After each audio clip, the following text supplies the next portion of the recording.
You're listening to this podcast, so I know you've got a curious mind. Here's a helpful fact you may not know yet. Drivers who switch and save with Progressive save over $900 on average. Pop over to Progressive.com, answer some questions, and you'll get a quick quote with discounts that are easy to come by. In fact, 99% of their auto customers earn at least one discount. Visit Progressive.com and see if you can enjoy a little cash back. Progressive Casualty Insurance Company and Affiliates. National average 12-month savings of $946 by new customers surveyed who saved with Progressive between June 2024 and May 2025. Potential savings will vary. When she said, "I don't dance now, I make money moves," that was a mission statement for a whole new generation. Respect, but that's not the Mount Rushmore. Listen, cash rules everything around me.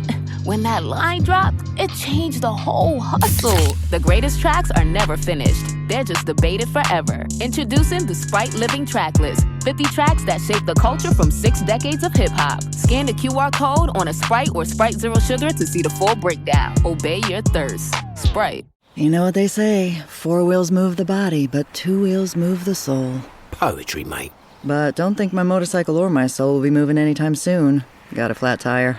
Ah, that's all right. You ride with Geico Motorcycle Insurance and got their 24/7 emergency roadside service. They'll get you back on the road. Ah, beautiful saying. You come up with that? It's not a saying. It's a Geico motorcycle policy.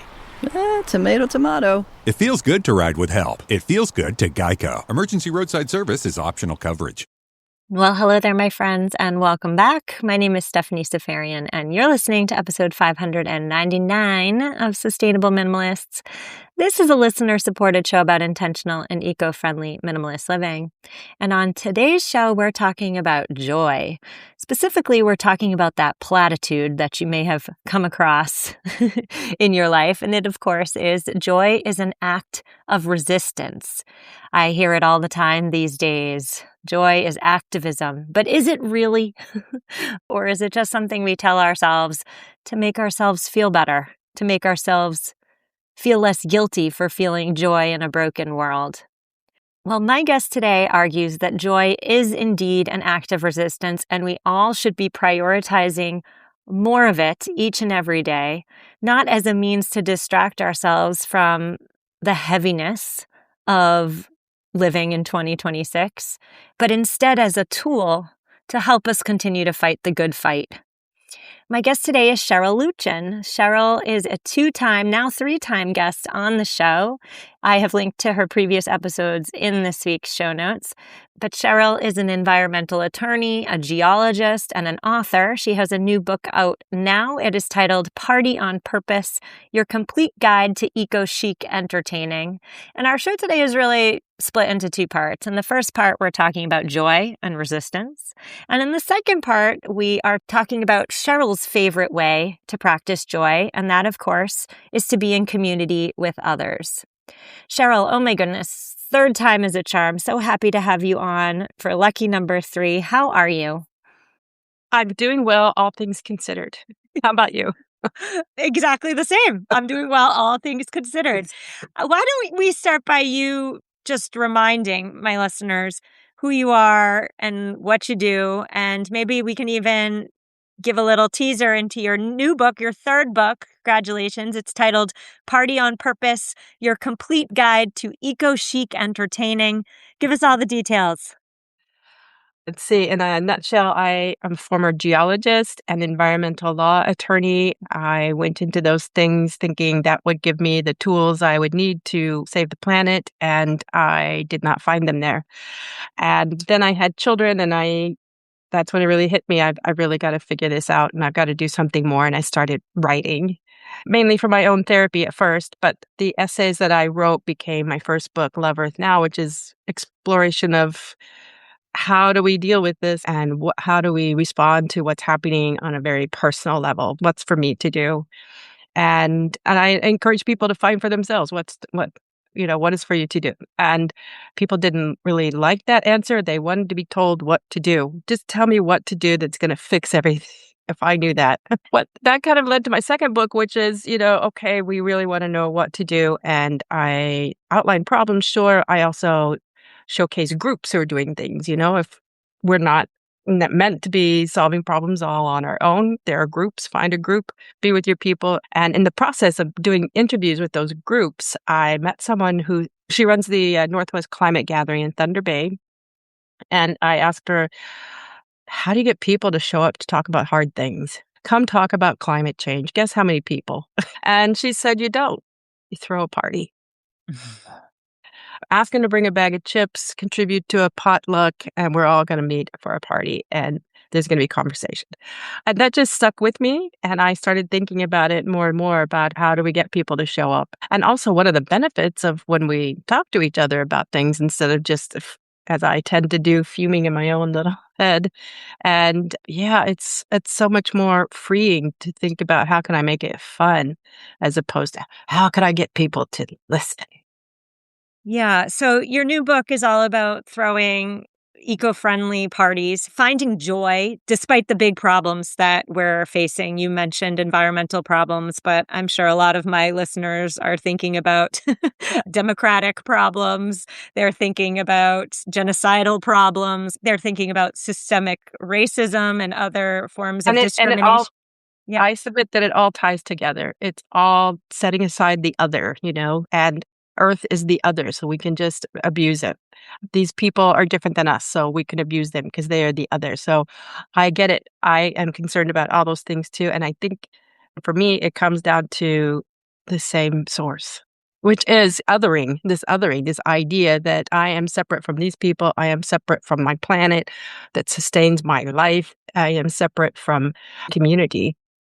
Yeah, it comes back to community. I find myself realizing that more and more.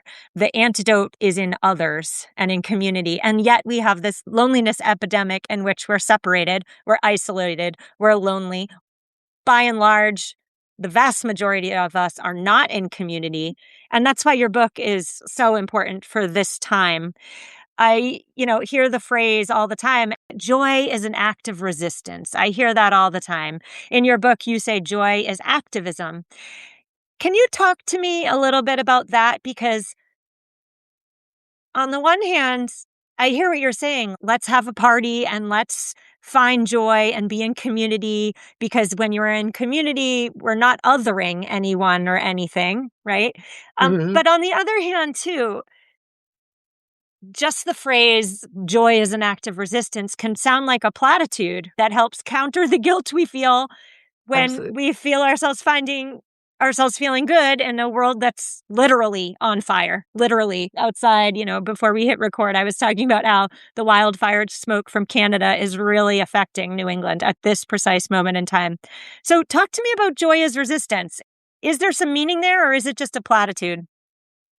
I hear you 100%. I wonder myself sometimes, am I just obliviously partying while the Titanic sinks? That's the image I have in my mind. But the difference for me is intention, joy as a restorative practice and not a performative thing. And I'm actually going to refer to this AARP magazine article because, yes, I am that age, but damn, AARP does some good stuff, let me tell you. But they have an article in their latest magazine called Choose Joy, Here's Why.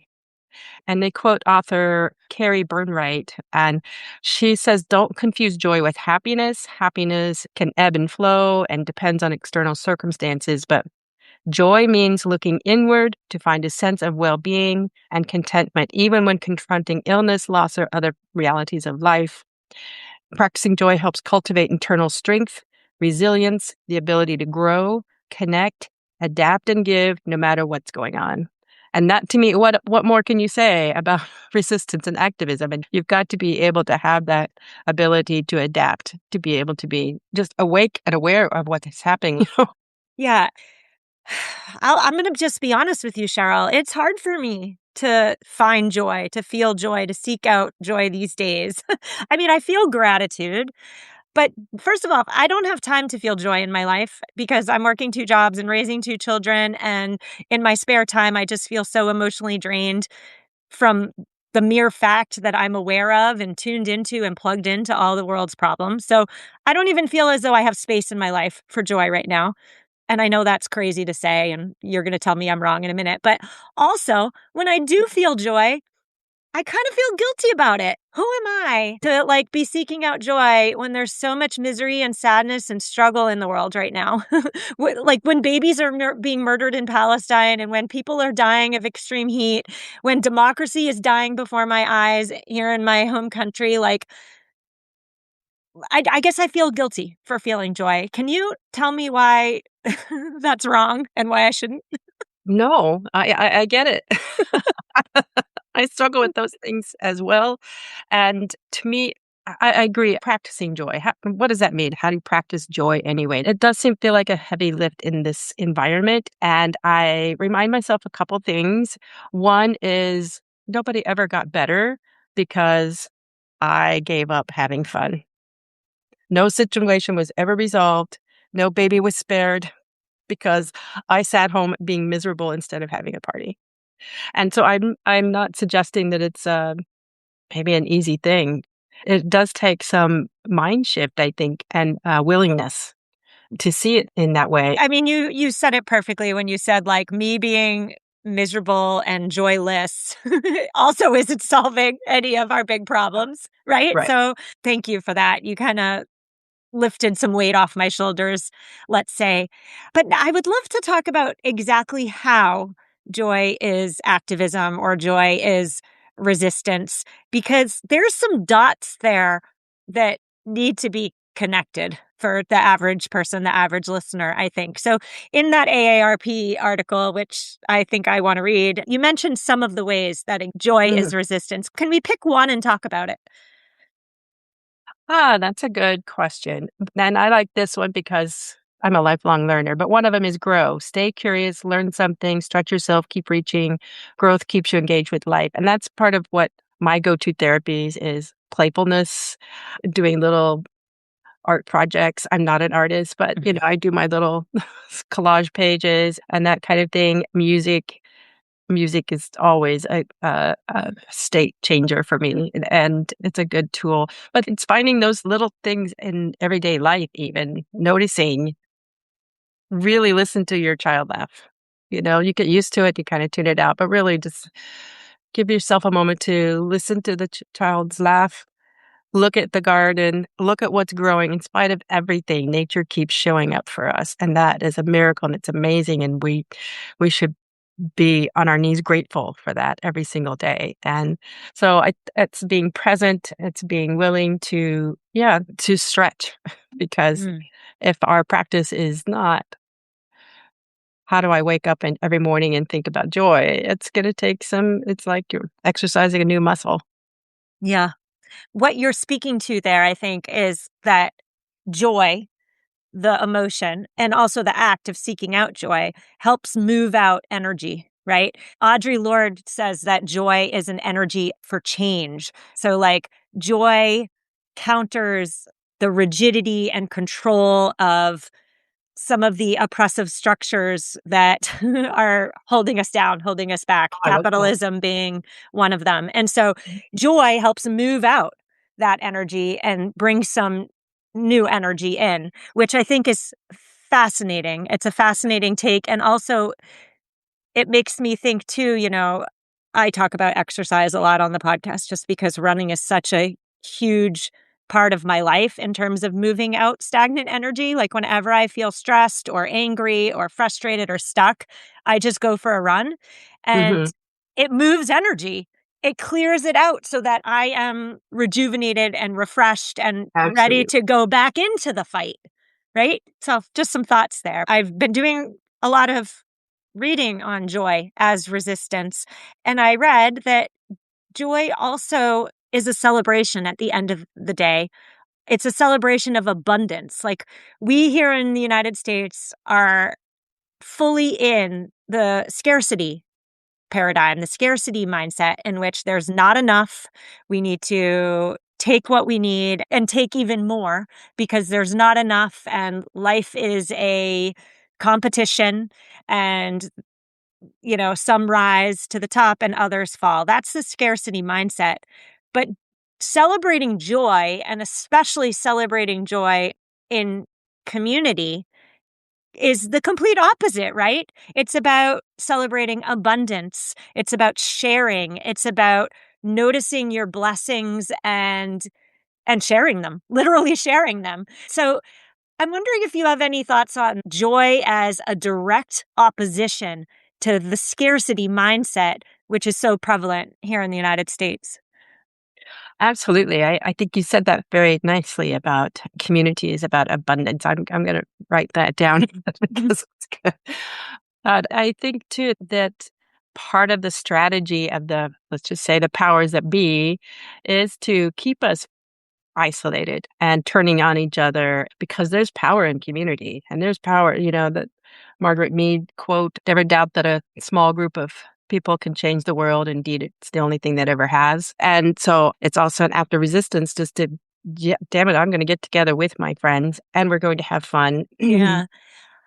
I'm just thinking about how when we're fully in the scarcity mindset, when we're living in a place that's rooted in fear and isolation, we're much more malleable, let's say, to the forces that be. And I'm probably not saying this that well because I'm I'm thinking these thoughts and they're just coming straight out of my mouth. I haven't really formed them yet. But like capitalism in particular reduces you and me and everybody living under a capitalist structure to workers, right? To productivity, to output. And so that leaves most of us exhausted and hyper-focused on the next paycheck and apathetic to all the bigger problems out in the world because, again, we're so exhausted trying to pay the bills, trying to put food on the table, trying to keep ends meet. And so then resistance, on the other hand, throwing a party, choosing to laugh, choosing to create art, choosing to dance in my kitchen as I create dinner. I do that every night. As I make dinner, I blast some music and I dance my heart out. And good thing no one's looking because I cannot dance. Choosing even to rest. Those are all of ways to reclaim our full humanity that has been reduced under capitalism. Because again, remember, capitalism wants us producing and making outputs and just working, right? We're Producing working. and consuming, producing and consuming. Yeah. Yes. So yeah, okay. I think I've formulated my thoughts there. But your main point, I think, is that joy and community, like we're stronger in community, I think is what the point is of your book. And so I'm wondering if you can speak more on that. When she said I don't dance now, I make money moves, that was a mission statement for a whole new generation. Respect, but that's not the Mount Rushmore. Listen, cash rules everything around me. When that line dropped, it changed the whole hustle. The greatest tracks are never finished. They're just debated forever. Introducing the Sprite Living Track List. 50 tracks that shape the culture from 6 decades of hip-hop. Scan the QR code on a Sprite or Sprite Zero Sugar to see the full breakdown. Obey your thirst. Sprite. We are living amidst a loneliness epidemic. I could go many days without seeing a human outside of my my core four, my immediate family, if I wanted to. Everybody's in their homes. Everybody's on their phones. We're isolated. And a lot of us, if we're going to be honest, are lonely. I'm one of them. So like, how does joy relate to community and how does community relate to resistance? Connect those dots for us, please. Yeah, I suppose they're so interconnected. It's a mesh. I know I can sit here in my own little office because I work from home and I could go for days without seeing another person. And I've created different meetups for writers and people who work from home because I realized I was spending too much time alone. And I know the benefit of that. And it's changed my life. My world is so much greater because I have chosen to invite people in. I'm also an introvert and I totally get needing my alone time, but I have come to value community as medicine. And it is an essential part of my well-being plan that I have to prioritize now. Yeah. It's intentional. And then that's a big part of the theme of the book too, is being intentional. We're just on autopilot on so many levels because so much is coming at us and we have so much to do and there's so many expectations and still at the end of the day, there's not enough hours. But being intentional about how I live my life, you're dancing while you're cooking dinner, That's awesome. You're bringing that I will have fun, intention into your daily life, and I think that's really important too. I mean, I'll clarify and I'll say that the music that I play when cooking dinner is usually heavy metal, so it's less dancing and more head banging and like rage screaming, but it serves the same purpose, which is I moving want to come to energy. dinner. Well, you write in your book, and I quote, you say, "We need each other now more than ever. And if we have to show up for each other anyway, we might as well have fun while we're at it." I love it. We might as well. We might as well. And so enter throwing a party. Your book is titled Party on Purpose. And I just want to ask here, I want to take a little detour. You mentioned this in the book as well, that we environmentalists tend to get a bad rap for being party poopers, let's say, for sucking the fun out of things. Can those of us who care about the planet also have fun? Absolutely, yes. That is the whole point of this book, and it is a reminder to myself too, because we do face so many very serious problems, and the instinct is serious problems require being serious and doing serious things, and the truth is I get more inspiration about how to problem solving ideas from being playful than I do about being serious and sitting down and doing the work. And so I think being playful is important. And I think that we're just not going to reach people by pointing fingers, shaming people for eating meat and driving gas guzzling cars. That's not only a surefire way to end a conversation, you're not going to get invited to the next party. Totally. And I feel like the environmental movement has been doing that for 50 years, pointing Right. fingers, telling people what they shouldn't be doing, leaning heavily, intentionally or not, but leaning heavily into like guilt. Mhm. Guilt, Right. guilt and shame are not motivators for behavior No. change, unfortunately. No. People are a lot more receptive to new ideas when they're having fun than when you're scolding them, right? Yeah. I'd never Totally. read a single screed on Facebook that changed my opinion about anything. Totally. All right. So your proposed solution essentially to feel more joy and to also in the process do a little bit of resistance, do a little bit of activism is to throw a party.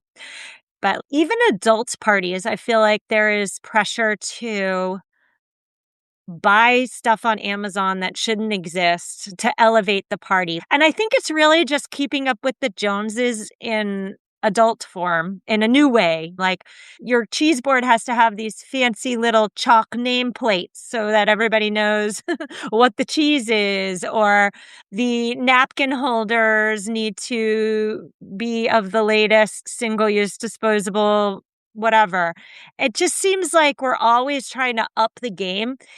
But I say that to say that the best parties that I've been invited to are the ones where it came together at the last minute. The host is not trying to make the best party and is super laid back and is super fine with things not being all matchy and perfect.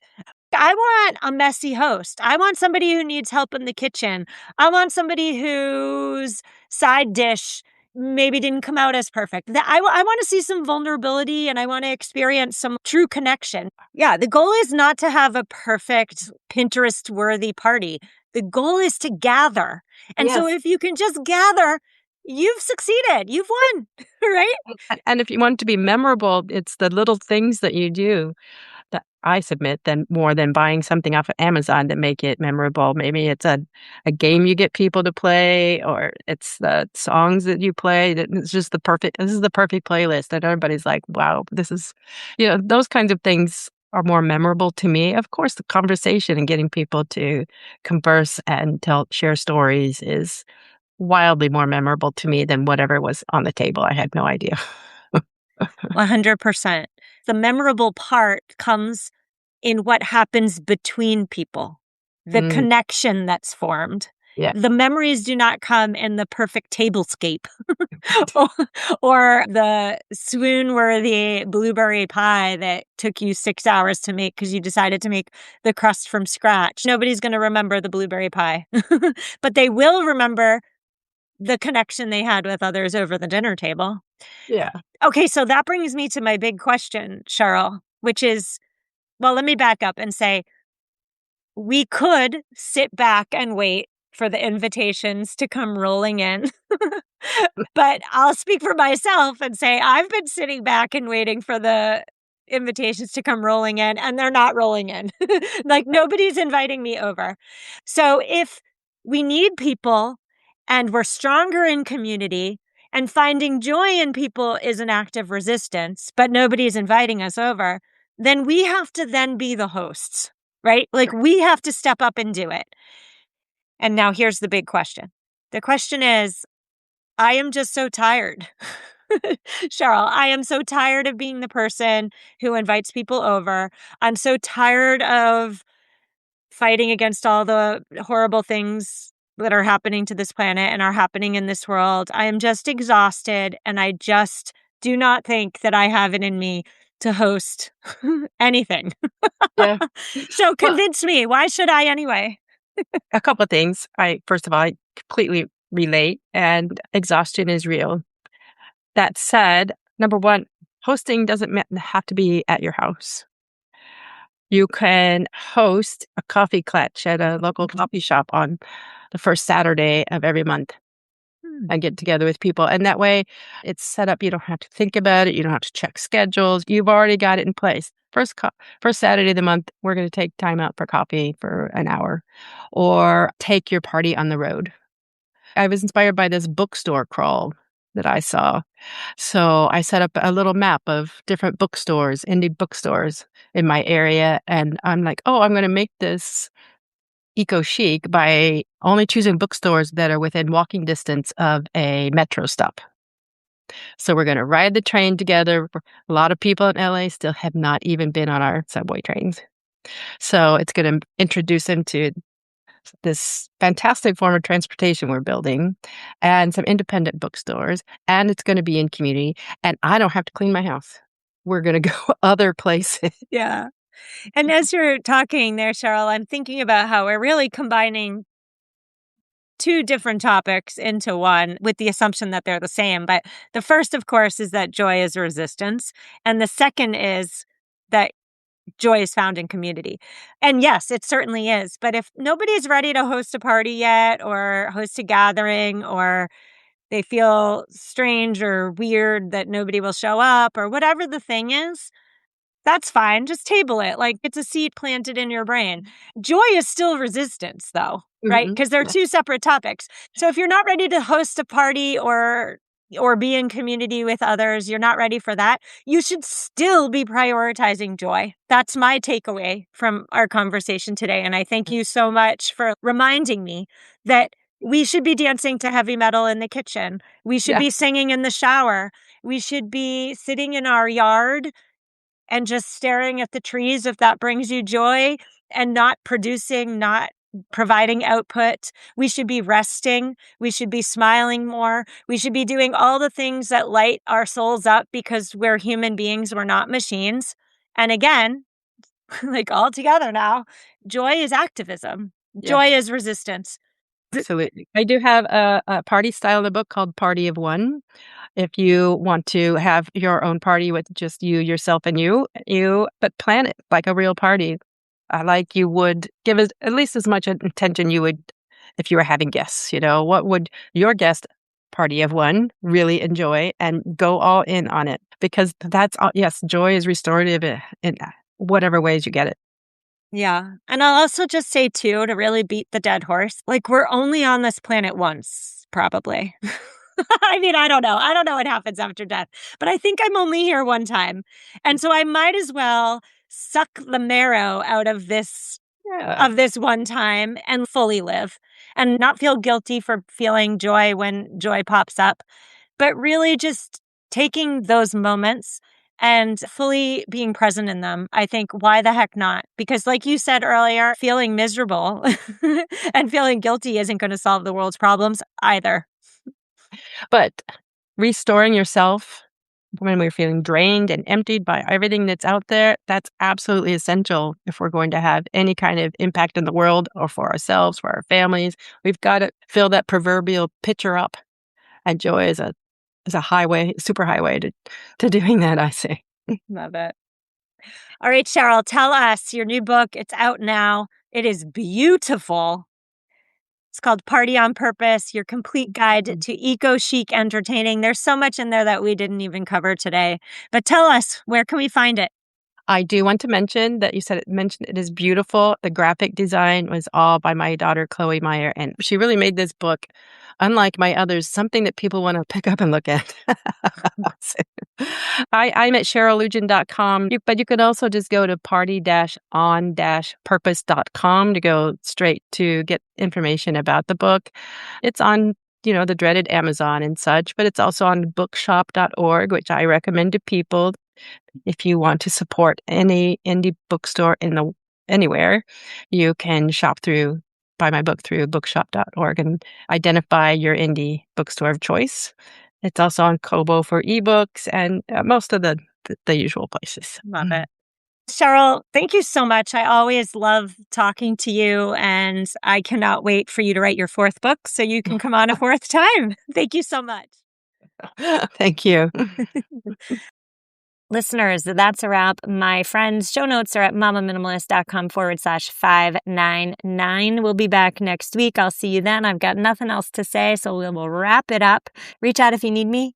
I hope you prioritize some joy this week, and take care. If you like the show, please take a moment to rate, review, and subscribe. It really does help the show to grow. Thank you for listening.